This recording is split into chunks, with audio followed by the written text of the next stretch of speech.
করেই বাসায় মেহমান চলে আসলো, আর মেহমান আর কেউ নেই, আমার মা আর বোন। তো তারা এসে আবদার বিরিয়ানি খাবে, তো তাড়াহুড়ো করে এই তো বিরিয়ানি বসিয়ে দিলাম। ফার্স্টে আমি কিন্তু কড়াই বসিয়ে দিয়েছি, আর এখানে পেঁয়াজ বেরেস্তা করে নেব। তো অনেকগুলো তেল দিয়ে দিয়েছি, এখানে আমি চিকেনটাও রান্না করব, যার জন্য একটু বেশি পরিমাণেই তেল দিয়ে দিয়েছি। তো ফার্স্টে আমি পেঁয়াজটা দিয়ে দিলাম, আর পেঁয়াজটা বেরেস্তা করে নেব, বিরিয়ানির ভিতরেও দেব এবং ডেকোরেশনের জন্য রাখবো, যার জন্য অনেকগুলো পেঁয়াজ এখানে দিয়ে দিয়েছি। তো পেঁয়াজটা ফার্স্টে আমি এই যে বেরেস্তা করে নিই। তো আমার এদিকে বেরেস্তা করা হয়ে গেছে, আর বেরেস্তা ভাজতে কিন্তু অনেকটা সময় লাগে, নিবু আছে আস্তে আস্তে ভাজতে হয়, তা না হলে কিন্তু পেঁয়াজগুলো পড়ে যায়। তো আমি আস্তে আস্তে করে কিন্তু বেরেস্তা ভেজে নিয়েছি, অনেকটা সময় লেগেছে। তো এখানে আমি বিরিয়ানির ভিতরে আলুটা দেবো, আলু কিন্তু আমার খুব ভালো লাগে বিরিয়ানির সাথে, জন্য আমি কিছু আলু নিয়ে নিয়েছি আর আলুটা ভালোভাবে ভেজে নিচ্ছি। তো আলুটার সাথে আমি একটু জর্দার রং সেটা মিক্স করে তারপর একটু লবণ দিয়ে ভালোভাবে ভেজে নিচ্ছি। তো সুন্দরভাবে উল্টে পাল্টে কিন্তু আমি ভেজে নিচ্ছি, যেহেতু আজকে চিকেন বিরিয়ানি রান্না হবে, তো চিকেনের সাথে আলুটা ওভাবে সেদ্ধ হতে চাবে না, যার জন্য আমি একটু ভেজে নিচ্ছি। আর আলু ভেজে কিন্তু বিরিয়ানির সাথে দিলে অনেকটা স্বাদ লাগে। তো আমার আলুগুলো কিন্তু দেখতে দেখতে ভাজা হয়ে গেছে। তো সুন্দরভাবে আলুগুলো তুলে ওই তেলের মধ্যেই কিন্তু আমি এখন চিকেনটা দিয়ে দিয়েছি। আর আমি এখানে 2 কেজি একটা চিকেন নিয়েছিলাম, চিকেনে যা যা ছিল সব কিছুই নিয়ে নিয়েছি, একটুকু বাদ দিয়ে নেই, সব কিছুই নিয়ে এখন ভালোভাবে তেলের উপরে একটু ভেজে নেব। যেহেতু এটা পোলট্রি মুরগি, তো পোলট্রি মুরগি কিন্তু আলাদা একটা সেন্ট থাকে, তো এটা কিন্তু মোটেও গন্ধ আসবে না যদি আপনি রান্নার আগে এটার সাথে একটু ভিনেগার বা একটু লেবুর রস মাখিয়ে রেখে দেন। তো আমি এখানে ভিনেগার মাখিয়ে অনেকক্ষণ রেখে তারপর ভালোভাবে কিন্তু ধুয়ে নিয়েছি।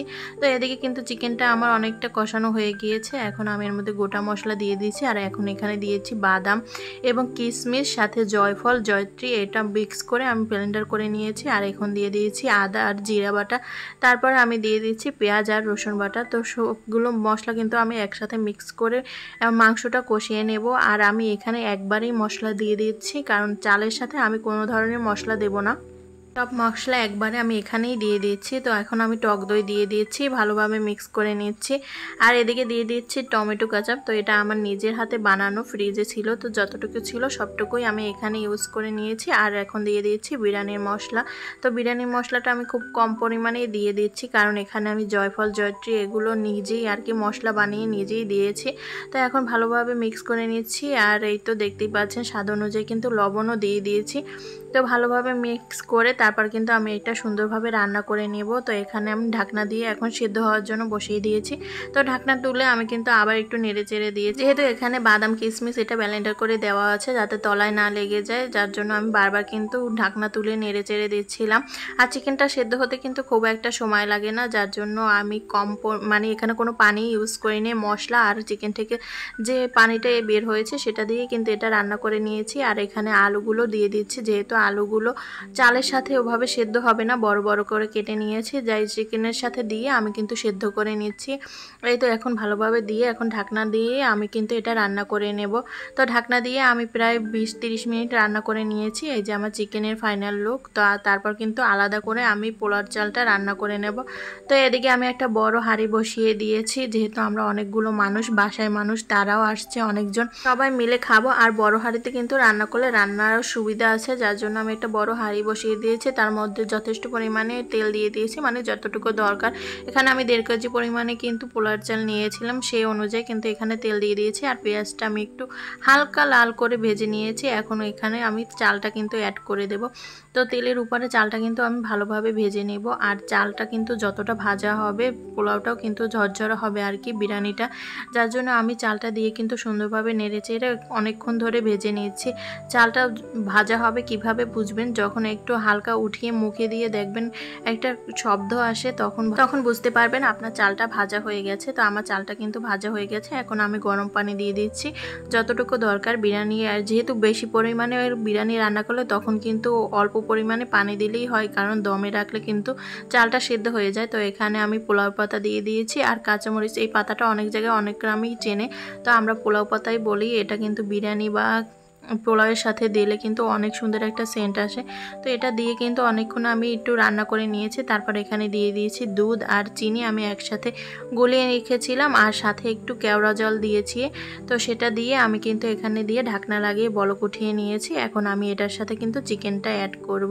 যেহেতু চিকেনটা আগে থেকেই রান্না করা, যার জন্য আমি এখানে কিন্তু আগে থেকেই দেইনি।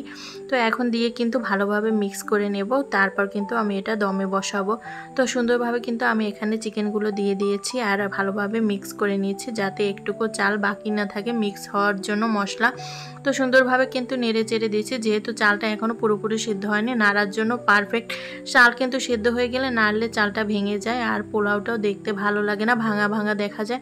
তো আমি এখন সুন্দরভাবে নেড়ে চেড়ে তারপর কিন্তু দমে বসিয়ে দেবো। আর এখানে দিয়ে দিয়েছিলাম কিশমিশ আর আলু বোখারা একসাথে মিক্স করে আমি ভিজিয়ে রেখেছিলাম।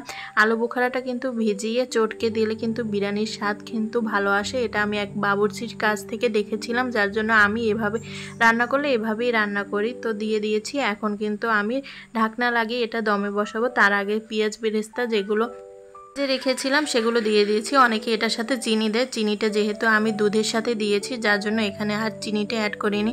তো দমে বসিয়ে রেখে আমি এটাকে কিন্তু রান্না করে নিয়েছি। আর এদিকে এই যে আমার বোন, মা, তারপর ভাগ্নির এরা শুয়েছিল, তো এদেরকে নাস্তার ব্যবস্থা করছিলাম। আয়নে পাপা দোকান থেকে পুরি চটপটি এগুলো নিয়ে আসছিল, তারা এটাই খেয়েছিল। আর চটপটিটা কিন্তু দারুণ ছিল, বোম্বাই মরিচ দিয়ে, খুব মজা ছিল। তা আমিও তাদের সাথে বসে খেয়ে নিয়েছিলাম। তারপর চা করেছিলাম, চা বিস্কুট।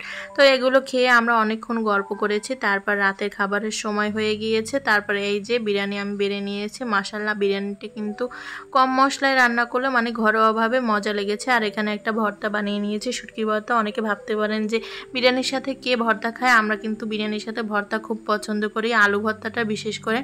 তো এই তো সব কিছু সাজিয়ে গুছিয়ে নিয়েছি, সালাদ, তারপর এখানে আরও 7 আপ ছিল, যা যা ছিল, আচার নিয়েছিলাম। এই ছিল আজকের ভিডিও। যদি ভালো লাগে অবশ্যই লাইক, কমেন্ট এবং শেয়ার করবেন। ভালো থাকবেন, সুস্থ থাকবেন। আল্লাহ হাফেজ।